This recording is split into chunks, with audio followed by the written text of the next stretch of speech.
words are really powerful. You can choose to be negative or positive. That's your choice. But you cannot choose what you do to yourself when you use negative language. So let's go through the rules of the mind. Here is the first one. What is expected tends to be realized. When you say to a child, I don't know what's wrong with you. Your brother was in my class last year and he was so good. Why can't you learn? Why can't you sit still? Why are you so disruptive? What is wrong with you? You're making words that form a child's blueprint. And exactly the same for adults. I'm referring this a lot to children, but for the therapists here, those children come in as your clients. But it's just the same for adult. If your boss says to you, can you do this? And you go, oh my God, I'm going to have to race through it and I'm going to have to rush it. I haven't got enough time to prepare. I know I'm going to get it wrong. I'm going to go on stage, open my mouth and go, and look like a complete retard. Well, when you say that, it tends to be realized. And here's one of my favorite rules of the mind. The mind responds to words that make a picture. So in America, they were giving these kids pencils called "Don't Do Drugs." And as they sharpened them, the word "don't" disappeared. And they said, "Do drugs." Not very smart. Needed to put that the other way around. What is expected tends to be realized. When a child is doing something like climbing a tree and the mother goes, you're going to fall, you're going to break your leg, oh my God, you're going to break your ankle.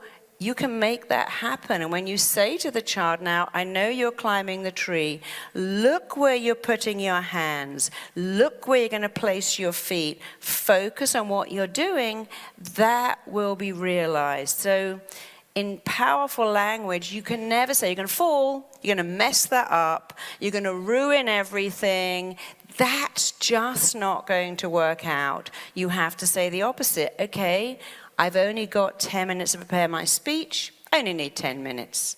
I've only got 10 minutes to get there. That's exactly how much time I need. And if I'm late, I wasn't supposed to be there on time. I have a belief now when I get to a party late, it's because I wasn't meant to get there early. I no longer go, oh my God, I'm so late. This is going to be terrible.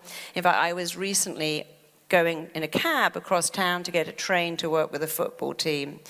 And we got stuck in traffic. And so I was playing a game. I thought, oh my God, I'm going to miss the train. This is terrible. I'm going to ruin my reputation. The team are going to be so upset. And I felt really sick. And then I started to say, the trains run every 20 minutes. It doesn't matter. What's 20 minutes? My material's so great. They have lots of time. After all, they finished practicing at 3 o'clock. And it was fine.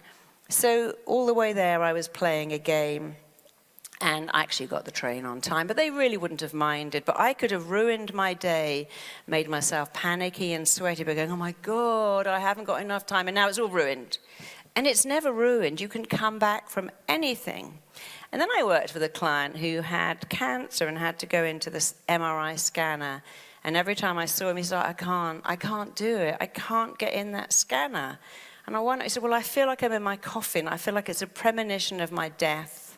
And when I get in the scanner, I think, well, I've got cancer and I'm going to die. And I said, well, I freak out. I press the button, I have to come out. And they keep saying, look, you've got to, I can't even be in there for 2 seconds, which is not true. When people say, I can't do it for even a second, he probably was in there for a few minutes. I said, look, the words you say to yourself in that scanner, this is a premonition of my death. I feel like I'm in a coffin. I feel like I'm suffocating and I can't do it. That's a blueprint. And your mind doesn't like those words. So how about these words? How about saying, I'm in my bed at home and I'm just so chilled and I could lie here for hours. I'm chilled, I'm relaxed, I'm blissed out. You must use words that make a picture. You can't go, oh, I'm okay really. I'm quite good, I'm not bad, this is okay. Because when I say the words okay, not bad, what's the picture? There's no picture. It's what I call fluff.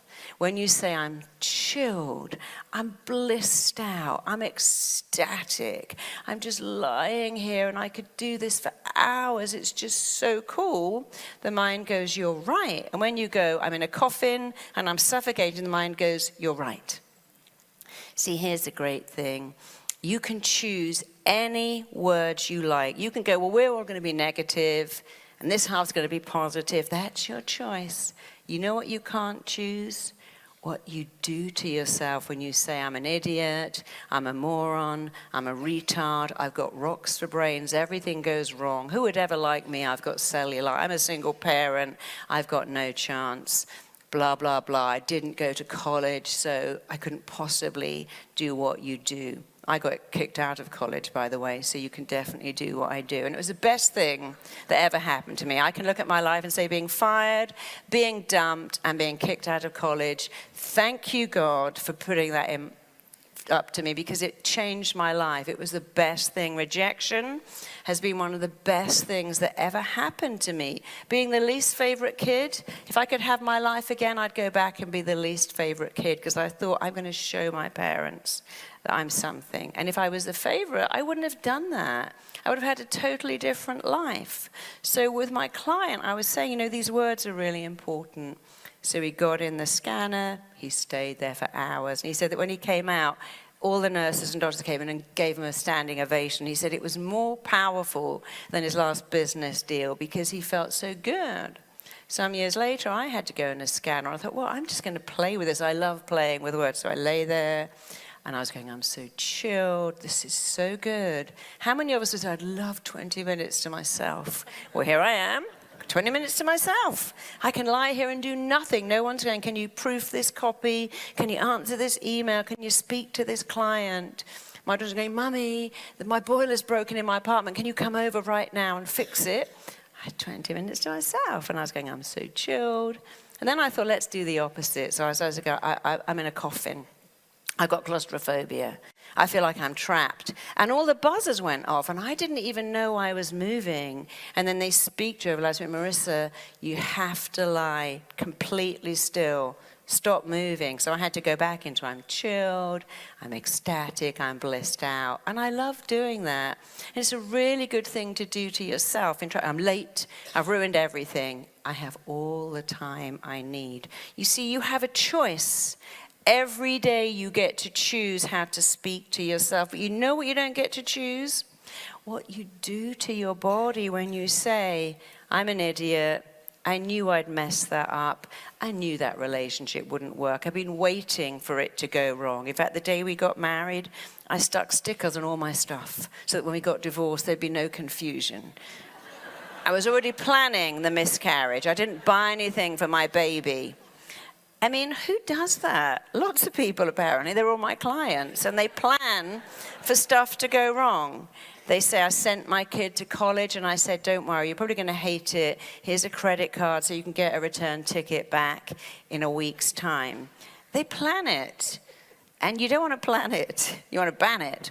So words are really powerful. You can choose to be negative or positive. That's your choice, but you cannot choose what you do to yourself when you use negative language. So the first rule of the mind, what you expect is realized. Who thinks that's true? So here's my advice to you. Expect amazing things then. If what is expected tends to be realized, expect the best. Expect love and success and an amazing life, because you know what? It will probably be realized really fast if you expect it.